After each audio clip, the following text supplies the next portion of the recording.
Hi, I'm Justin with Crash Fabrication, and today we're going to be diving into this Jeep JK, and what we're going to be doing is installing KrashFab towers, and they're the outboard towers, so basically it eliminates all the factory suspension mounts, springs, coils, all that stuff, and mounts my towers. The rear frame gets fringed in, or basically cut inside, about 5 inches in the back. The front's real straightforward, just cut off all the factory stuff and install the new towers. Kind of going to go step-by-step process, so that way anybody buying the towers can kind of watch this video, get an idea what you're getting yourself into, and kind of the steps that I usually take to accomplish the job. First steps first, get the Jeep on a nice level flat surface like it is here, and then I measure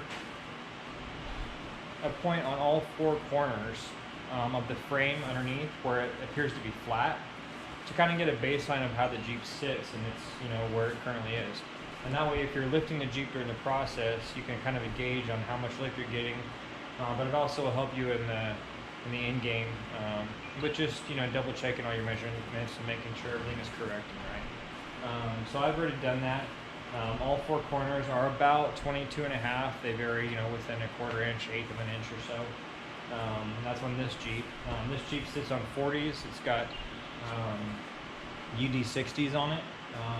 Nice heavy duty, beefy Data 60 axles. And then it's also already has, I believe it's an Evo long arm kit. So I'll just be adding on to that. Currently it sits with a king coilover setup from Evo. And it's a nice setup, but the outboard springs, or the outboard system, just gives you a much better shock angle for the coilover, or for like an ORI setup, which is what this Jeep is going to be going with. So it just gives you much better shock angles. It'll allow you to dial your suspension in a little bit better than the severe rear shocking angles that are on the back. As well as just a cleaner overall look, easier to maintain for future reference. Okay, so I'm going to dive into it. First things first, pull off the wheels and tires, get everything on jacks, get it all leveled out. So I'll kind of do that and then come back.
Okay, so I got all the wheels and tires off. It's on jack stands, nice and solid, so it can't go anywhere. So you want to make sure you're always safe working in the vehicles. There's been a lot of people very seriously hurt or killed from vehicles falling on them, so make sure you're safe when you do this. Let's take a walk around and I'll show you what I got. So this is what the vehicle currently has. It's got the Evo kit on it with the coilovers. So what I'm going to do in this next step is I'm going to remove anything and everything that's going to be in the way that I'm going to get out of the way, that I can unbolt. So coilovers, this, we'll actually leave that on. All the brake lines and everything is going to get out of the way. I'm going to disconnect all the hoses and fittings because it's all going to be in the way, and I don't want to get anything burned. I'm actually going to pull the whole front axle out for this project because it's going to get an R-Tech truss welded on it, so it's just easier to do it with it out of the vehicle. That way I can get it cleaned up and painted nice. Going to the back, so these are my jack stands, nice and solid. I'd like to get another set of those red ones because those are pretty sweet. So in the rear, he's got also King coilovers. So these are going to come out. I'll remove all the brackets and strengthening stuff for him so he can try to resell them if he chooses.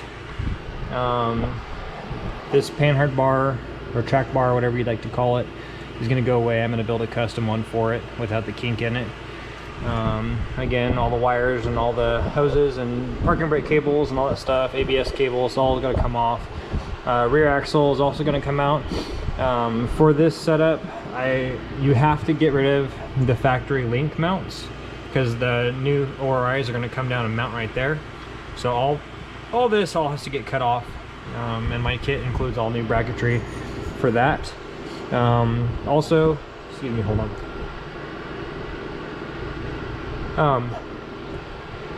Shoot, I gotta sneeze. Excuse me. Also, because we're going to get rid of this, obviously there has to be something to control the axle from moving. So my kit converts it to a 3-link. This also is going to get an R-Tech truss welded on the rear, so I'm going to pull the whole rear axle. It's just easier to do it out of the vehicle. R-Tech rear truss, and then it'll get my 3rd link with my 3rd link kit mounted up to the top. And you'll see all that later in the videos. Okay, so let's start pulling stuff apart and get it ready for axle removal.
Okay, so I wanted to talk a little bit about taking the old towers off.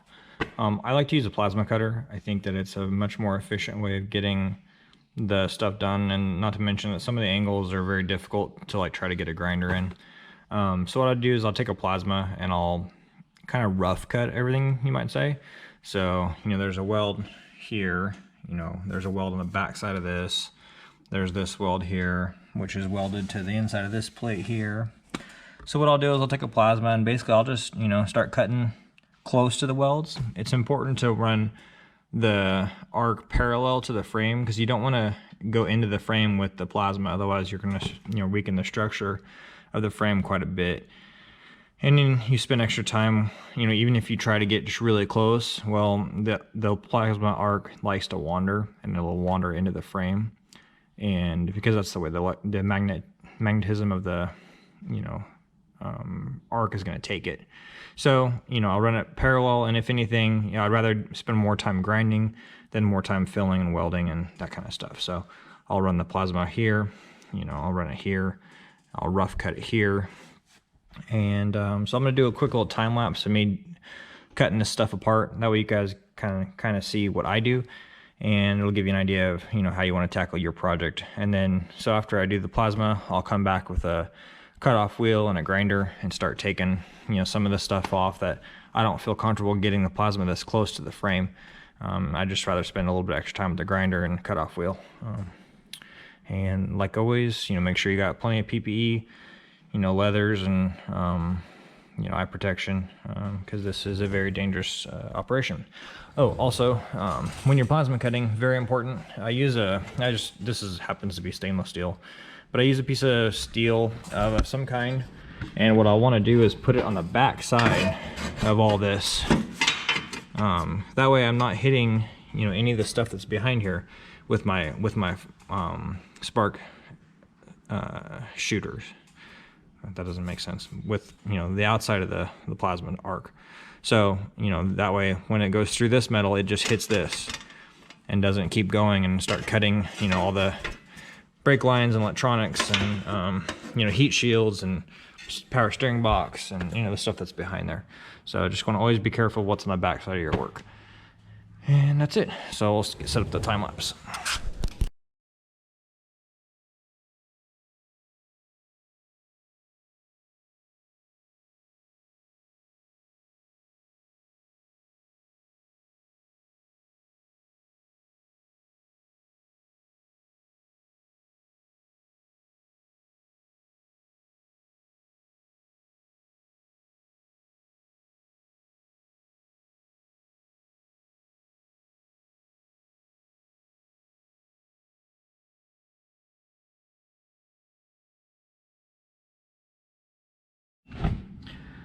Okay, so now we're done with the time lapse. So this is kind of what you got looking at. I mean, we've got clean frame here. If you notice that, you know, I'd rather grind more than plasma more, because I mean, even right here and right here, my plasma arc went into the frame just a touch. So I'll just grind that out just a little bit, and then I'll backfill it with a little bit of weld and then grind it smooth again. Everywhere else turned out really nice. And then if you notice too, like even with my cutoff wheel, I'll try to take off, you know, a slice of material, but I won't go all the way through. Because again, if you go all the way through, then you end up with like a mark like this, where, you know, you'll have to do the same thing, you know, fill it a little bit and smooth it. Because you don't want to have big nicks in a frame, create stress points, and, you know, it just doesn't look as nice. And then, so the only thing that I kind of leave, only because you're going to cause more damage than good, is this back piece of weld here. And now that's the back side of the tower. The back side of their tower comes down and turns flat and then comes across the frame and gets welded on the back side here. So you really can't get to the welds. Now my new towers will come and land on the frame here, so this doesn't interfere at all. And you know, if you're in there with the grinder wheel, you're either going to cut down into the frame, or you're just going to be shooting sparks unnecessarily at wires and other components and hoses that you don't really want to melt or, you know, nick with grinder sparks. So I think it causes more damage than good to try to remove that. So I leave it on there. You know, I grind it smooth a little bit so that, you know, you're not going to cut yourself on it. But really, it only adds strength to the frame. It doesn't weaken anything. And with the new tower on here and the gusset, you won't see it at all, so it's not an aesthetic problem. And it just adds a little bit of strength as a strong back to the frame. So I leave it. It doesn't hurt anything. And the only person that knows it's there is you and anybody watching this video. You know, as you can see, I got this little connector a little bit hot. It usually holds the brake line down right here, and it melted through. But it's not a big deal because later on I'll show you, we're going to take this brake line and this brake line, which is our two front brake lines, tuck them back behind here and leave them with a new connection point, and I'll connect my new brake lines to that point. I think it's a cleaner look and keeps the brake lines from getting ripped off from any other position. You know, you can leave this stock here and continue to run your stock brake lines. I just think it's a little bit better option.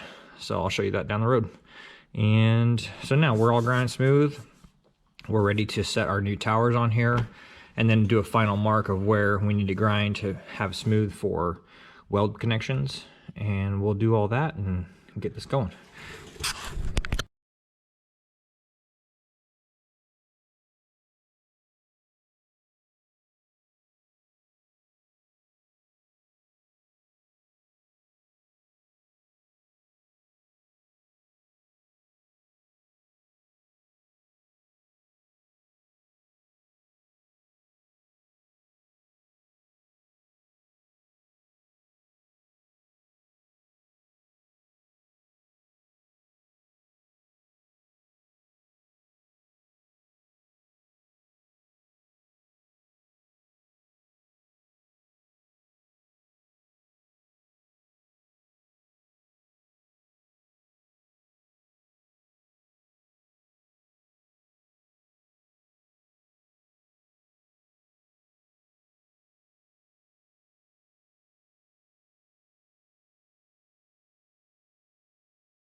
So obviously the most important thing about grinding is having good grinder music. And hopefully you guys can hear this, but it's pretty freaking hardcore.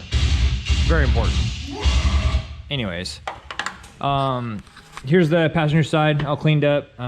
Sorry my video died. My time-lapse video died. I don't know where it died through it. Can't really hear with grinding going on. Anyways, got it all cleaned up, smoothed out. I try not to, I don't do all the paint cleanup and everything until I figure out where everything is gonna go. Once again, you know, got the top part kind of left on there. Like I said, it's not gonna hurt anything. You can't see it at all. There's too much stuff in the engine bay to even kind of look down at that area.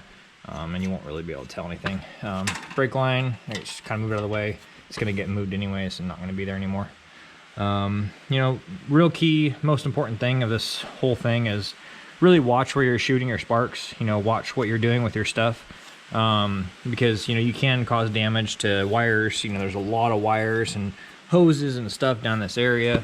You really want to be careful with where you're shooting sparks and plasma arcs. And even when you start welding, you know, your splatter, you know, it's important where that stuff goes. If you need to add protection, you know, put some metal there or put some leathers on there, or, you know, whatever you got to do. Just make sure you're protected, because you'll cause yourself a lot of headache down the road. And especially because once the towers are on there, you know, it is somewhat difficult to access some of this area. So just plan ahead and be safe. Okay, and that's it for the grinder area. And we'll move on. Okay, so today's progress report. I've done the brake lines already, and I didn't show you doing that, but I'm going to talk about it right now. So the driver's side brake line is a very short brake line. You can see it here. It's got a whole bunch of bends in it to get to this point right here. So what I do is I straighten those out to the best of my ability. You know, there's a bunch of brake line bending tools up there. This is your average Kragen one. And I kind of use it to do the bends backwards. It works decent. You know, obviously it's still a little bit wavy, but I kind of wave it to the point that I need it. So what I like to do is I like to stick it right about there. And I've got my weld-on brake tab right here with my new brake line. And the new brake lines that I run, I mean, you could use your factory brake lines on the front if you wanted to, as long as you had a long enough line to go with the amount of droop that you have with the new suspension system. But otherwise, you know, I do a full race style brake line, and I will wrap it out of the brake caliper, something like that. Keep everything out of the way, can't get caught by any rocks, and we'll give it full extension droop when it's all finished. It gets routed up the control arm, and then I'll weld this tab onto the back side of the bracket that you're going to install here. As far as the passenger side, it usually runs along here and then goes across to the passenger side.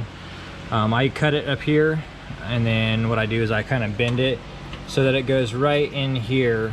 Hopefully you can kind of see that, kind of right in between the bracket and the other brake line you have. And then I bend it so that it runs down and then comes out right here on this side. And then once I get everything all finalized, I will finish bending the bottom of it and flare it to accept the nut and the brake line. So that's kind of how I leave it for now. And then the next step you want to do is, there's a bunch of plastic up here that's factory, and you got to get your faithful grinder out with probably a sanding disc is what I used, and just grind it away so that it looks something like this. And then the true test is to fit the bracket in there and make it so that it works. If you watch my other video that I'm going to be doing, it'll show you how to assemble your tower, at least if you buy a KrashFab tower. And then what I like to do is I use black steel for this whole process. That way it kind of matches the factory black frame. And then so what I go ahead and do is I will paint the back side of it, because once it's welded in place, it's very, very difficult to paint the back side and the top. And then even, you know, once you're finished welding in, you can try to shoot some paint on the welds, but at least the back, you know, top and sides are protected and painted so they don't rust. Like I said, you'll have to watch my other video on how to assemble your towers and weld them together. And when you are all finished, you know, they'll look something like this. I weld them inside and out, all four corners, a little bit of DA action to smooth everything out, and your paint, and you're looking good. And we'll go ahead and fit this in here. Hard to do with one hand, so okay.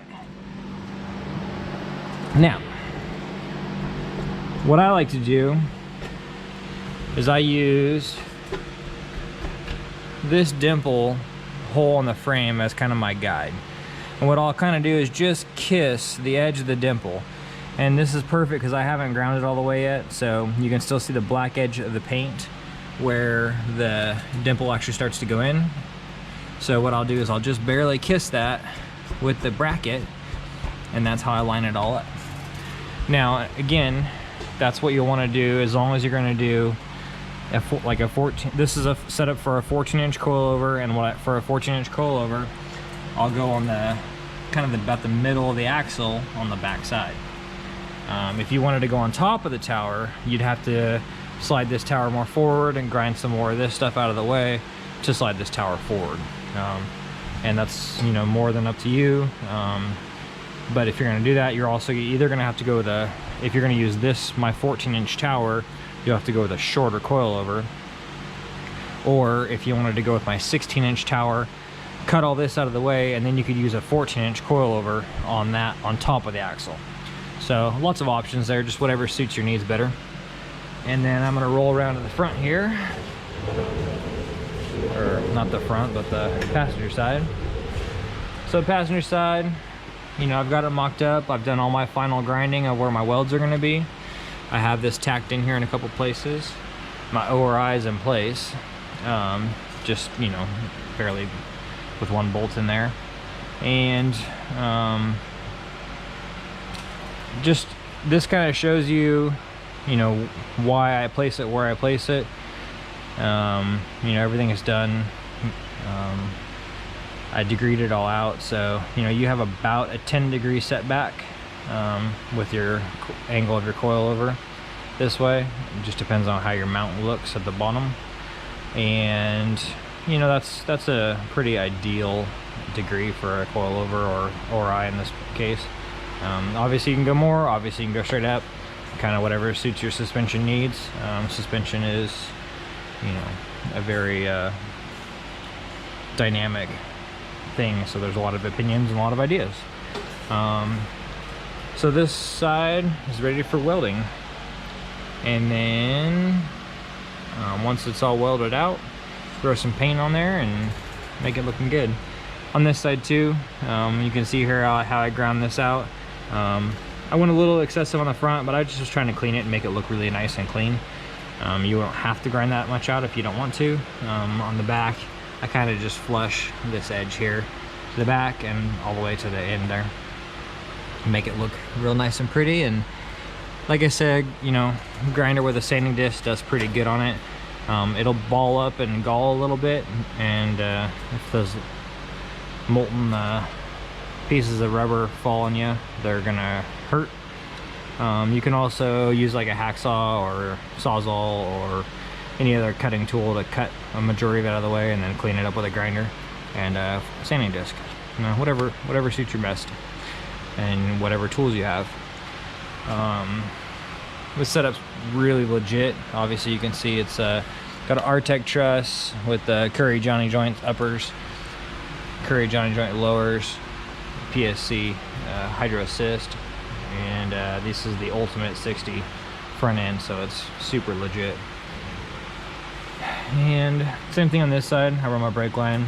I'll put some tabs on it to keep it out of the way, and I kind of route it just like that, which will give it enough flex to go both directions and keep everything out of the way. And I think it's a real nice setup. But you, like I said, you know, if you had long enough brake lines, you'd still have to move them because the factory brake line mounting location's here. So you'd still have to move it somehow on this side and that side to make it work.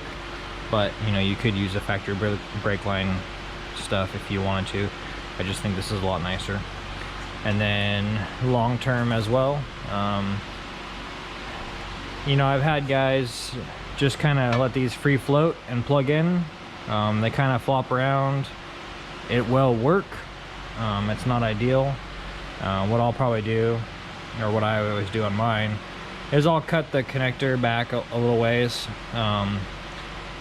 and I'll splice in, you know, a few extra feet of just regular wire.